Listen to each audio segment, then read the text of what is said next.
Hello, everybody. Nice to see you in person for a change. It's been a long time.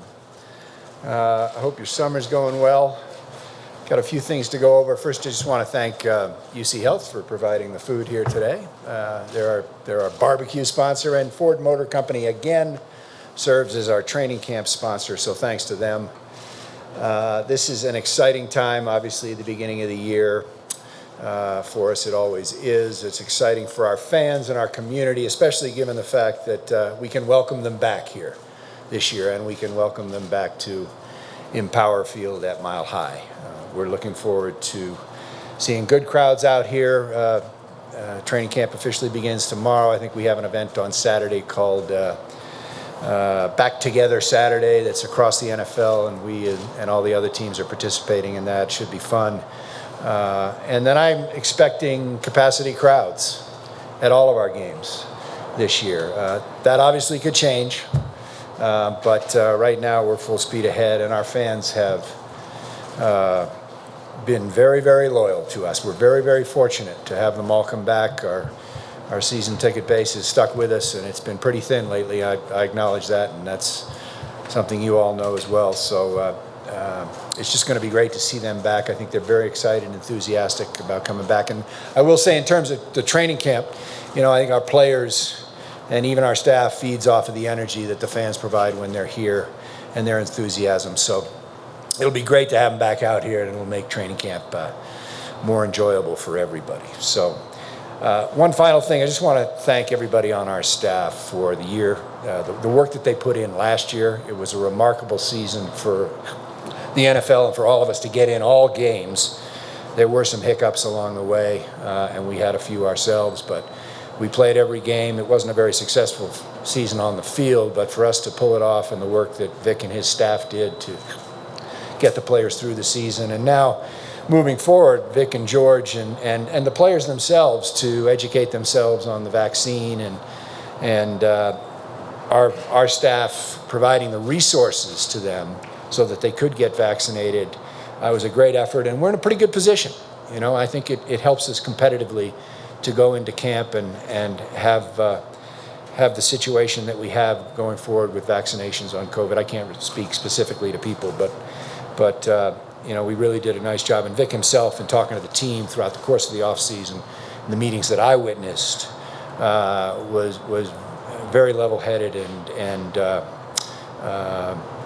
just professional in the way he presented all that to the players. So I thank him for that. I obviously recognize, in addition to questions that you might have about the team or the organization, you're going to have some about where things stand with ownership. And regarding the dismissal of the lawsuit, I'm sure you're aware, we cannot comment on that specifically due to some confidentiality considerations, so I'd simply defer to the public order that Judge Scipione issued a few weeks ago and let that speak for itself. And as importantly, looking ahead to the future, I would tell you this, I said it in a brief statement a few weeks ago, our goal is a timely, responsible, and orderly determination of ownership. And what that will entail for us, there's some things that we still need to work through, but our goal is to be able to lay out when the season is over, and Vic has promised that that'll be in the middle of February, that we lay out for everybody a timeline to a transition of ownership that will take place next year prior to the start of the season. That's important. It's important to the organization. It's important to the beneficiaries of Pat's children to get it resolved, and we're moving forward on that. The team is not for sale. There are a few options out there as to what we can do, and you're probably aware of those, but we're going to get through this season. Our goal is to focus on it, have a good year, and hopefully be competitive and be around for the postseason tournament once that begins. And that's where our focus is. So until the season's over, you're not going to hear a whole lot about the future of ownership of the team. So with that, take a few questions. Hey, Joe. Ryan.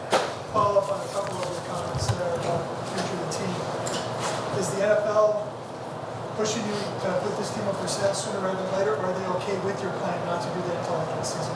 They're fine with it. I've had probably I would say almost monthly meetings with Roger Goodell in the form of a phone call, or actually went to New York several times and just met with him a week ago Sunday in Maine. He has a summer home back there, and I went up and saw him and kind of laid out for him the plan, and he seemed acceptable to it. He was fine with it, actually, and have had some discussions with the members of the finance committee, specifically Clark Hunt, about what our plans are. So we're okay on that front. The timetable could go on sale in January. It'd be done by the spring owners meetings. Is that what? Well, ownership will be concluded. We'll have a transition. Yours truly won't be the controlling owner by the time, sometime in the spring or early summer. I can't put an exact deadline on it, but believe me, we need to get it resolved. And final thing, this was headed toward a trial forever. How involved was the NFL in terms of bringing the sides together for a settlement instead of letting the trial happen? Well, I can't really comment on what transpired other than the order itself. But the NFL wasn't a party to this. This was between some beneficiaries and the trustees. So that's as much as I can say on that. Yeah, Joe, I'm sorry, I didn't hear all those questions, but Britney Bowlin, where does she stand? Is she still in position to possibly take control of the team? Yeah, she's working hard and adding a lot of value in a lot of different areas. And I'm conversing with her all the time. We have weekly meetings, and you know, in some form, her being able to run the team is a consideration for sure. It will require some conditions from beneficiaries and others, perhaps. But if she is going to run it, that conclusion will be drawn, will be made sometime next year as well. So that's one of the options for sure. As I said, there are certain conditions that come with that, and I'm not going to comment too much on those because those involve discussions with other beneficiaries, and those are private, in my view. I guess kind of piggybacking on what Mike just said, though, or a few minutes ago, you said there are options. Can you kind of lay out, or what can you lay out as far as what options are out there beyond Britney? Well, the sale of the team is always possible. Obviously, and that's one, and then if it's going to stay in the family, Britney's really the other option. But there are certain, as I said, conditions that will go with that, and they could come in various forms. So they might be one or two other kind of options within that option, if that makes sense. Joe, do you need to see clarity on the Deshaun Watson situation before you'd even want the Broncos to consider him? You know, Mike, he's with the Texans, and I can't comment on a player under contract with another team, and you know, Vic and George have said we can win with the guys we got, and that's where we're going, and that's what we're looking at tomorrow and from this point forward. So that really isn't a consideration on the table right now. Joe, for you personally, like you said, you're going to be out the door, so this is your last rodeo, so to speak. What are your goals for this season, and have you kind of reflected on your life in football and everything, because you know it's your last go around? Well, I haven't really reflected too much on my life in football, and I don't mean to dismiss that, Andrew, but I would like to be able to stand up in front of the group here in person and talk about a good season.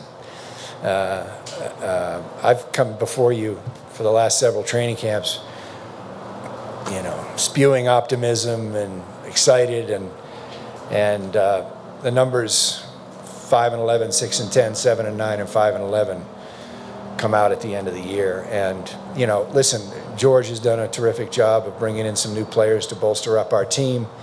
I think Vic is going into his third year, has a handle on the team, and I'm very confident he'll do a good job, and that we're in a position to win. But we got to win. You know, we just have to win. It's kind of enough already for me personally, just watching it. And I've been here for a lot of years when we had some success, and to have it carry on in the other direction for as long as it has, it's tough for everybody. But you know, I just want to see us turn the corner and be successful.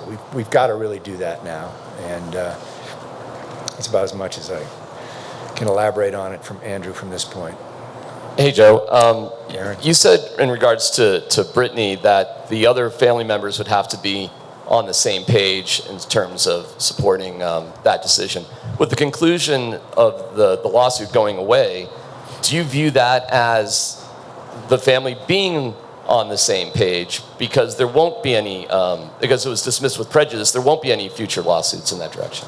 What I would tell you, Darren, is that if Britney is going to move forward, there's going to have to be an agreement among all the family members in some form that she can do that. And the dismissal of the lawsuit isn't enough at this point. No, it is not. There still needs to be, in some form, consent from every family member for that to happen. And that can come in different ways, but I don't want to elaborate on that because those are discussions we're having privately with beneficiaries. Yeah. Woodrow. Do you have a specific date in mind? Are you going to stay around until the ownership situation is settled in spring or summer? And is there going to be any need for the trustees once the ownership is assigned? Will it still be in effect, and will you still be a part of it? The first part of your question, I will see through, whoever the next controlling owner is, a transition to a new CEO, which may be the owner, and a new president, and I will be out. I will see that transition through. That shouldn't take too long. In terms of the role of the trust, pretty private to the family, but the league allows what's known as, this is a little complicated, irrevocable family trusts to own teams. But right now, the rule requires that the sole trustee also be the controlling owner of that team. And so that would have to be, if Britney were to succeed and become the next controlling owner, we would have to go to the league in some form and request a waiver on that requirement that the league puts. Because I don't think her being the sole trustee is realistic. And I probably said more than I should, but that's just a fact. I didn't say enough? So my last question was, so there could be a trust that remains in place? Oh, the team will remain in trust. But it could be... If Britney succeeds, the team remains in trust. That's correct. It always will. That's where Pat set it up. There could be. It's a possibility. Yeah. Hi, Joe. To follow up on some of those questions about Britney, what have you seen out of her in the last couple of years, especially maybe over the last year where she's had a little bit more involvement in league matters that has shown you that, if the family were to agree, that she would be ready for this? Yeah, I think the biggest thing, it really comes, the one thing that sticks out for me is just her ability her ability to earn it and not throw her weight around, which she probably could have because she's the daughter of the owner, effectively, and she's just come in here and tried to earn everybody's trust and respect, and I think she's done a really, really, really good job of that. Her emotional intelligence is it stands out to me. I think she's got the potential to do this, but we'll have to see how it plays out. Joe, you saw Steve Atwater as a player. You were around and then have been with him in this. See him right there. Yeah. As part of the organization later on, what's just kind of your overall feeling about him as he prepares to go into the Hall of Fame? Well, what'd you say the other day? You said you're a happy guy, and I like to be around happy people and make people happy. So that's the first thing. I was not here for any of Steve's playing career. I left and he came here, and then so I didn't have any firsthand account of him as a player, but I've had a lot of interaction with him as a person. I think his greatness as a player speaks for itself.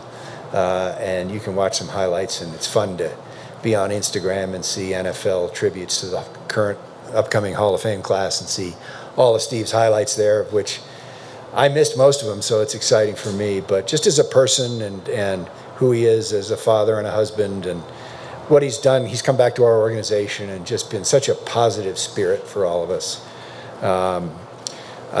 It's been great. It's been great for me personally just to be uplifted by him because, some of the days haven't been great around here lately, as you know. I think that's what's most important to me, just who he is as a person. And top rate, terrific guy.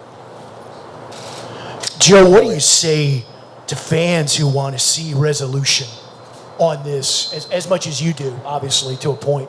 And what do you say to those fans, some of whom may put some of the blame on the trust for those records and those results on the field that you talk about? What do you, and I'm sure you have said to them, what do you say to them? Yeah, well, first, the second question, it's not the trust, it's me, because I'm the controlling owner delegee, so I share in the 4 seasons that I mentioned to you. So don't put it on Mary and Rich Slifka, put it on me as much as anything. First part of your question, fans who want resolution. I understand that. I do. I understand that. So do I. I think it's needed. I think it's needed for the organization. I think it's needed for the family. I think it's needed for the fans. Not that it matters. I think it's needed for me, too. So. Joe, being around this process for as long as you have, what does your gut feeling tell you about the ownership staying with the Bowlin family when this is all over? I'm not going to go there, Eric. I know, nice try, but we'll see what happens. Pat had a great run here, great legacy, but I can't really comment on that right now. Hey, Joe, 2 for you. When do you think revenues will get back to pre-pandemic levels for the Broncos? Did you guys hear that question? Okay. Because I don't know. Testing 1, 2. There you Pre-pandemic revenues. Pre-pandemic, when will they get back to where they were, is what your question was. I'm anticipating pretty quickly. We lag a little bit because we have some makeups on sponsorships. But for the most part, within a year or so, going into next season perhaps, we'll be alive. But it doesn't really matter. We're in a position right now, Ryan, where we can do what we need to do, whatever it is. The one thing I learned from Pat Bowlin was putting everything back into the team to try and make it be successful. So we're in that position. We can do that today. And then secondly, with George in the building as GM, what's been your impression of being around him the last 6-7 months? Really good. Really good. Very positive. Very good manager, good administrative skills, good evaluator, good process for going about the free agency period, the draft. Very, very orderly, incredible work ethic, which he leads by example on that. He's done a terrific job. We're off to a really, really good start with George Payton. There's no question in my mind. Joe, can I actually ask 2 completely separate questions, piggybacking on Ryan's? How interesting is it to see where gambling has come and the way the league has embraced it, and your team being kind of at the forefront, and how that's helped, I guess, mitigate revenue loss? Yeah. If you can't beat them, join them, right? Really, I think in the old days, the league was when I was there at the league office under Commissioner Tagliabue, there was great resistance to associating ourselves as a league with any kind of gambling entities, casinos, especially sports betting, obviously. But it's become the norm across the world. And now, with the use of technology and the phones that are all in our pockets, it's there to stay, and there's a way that we could associate with the various entities, corporations, et cetera, that are involved in gambling and maintain the integrity of the game. I believe that still can be done, and it is being done. So, I think the associations are just a sign of the times and more than appropriate. And then kind of, in addition to Steve, obviously Peyton and John, it's a big Hall of Fame weekend for the Broncos. How excited are you personally and for the organization? And how close do you think Mike Shanahan should be to being the next guy headed to Canton? Pretty close. I looked at a couple of coaches I think that are getting honored. Let's talk about Mike first. And, there's some other coaches that are in there that haven't won 2 Super Bowls. Mike is going into the Ring of Fame. He's the best coach that this organization has ever had.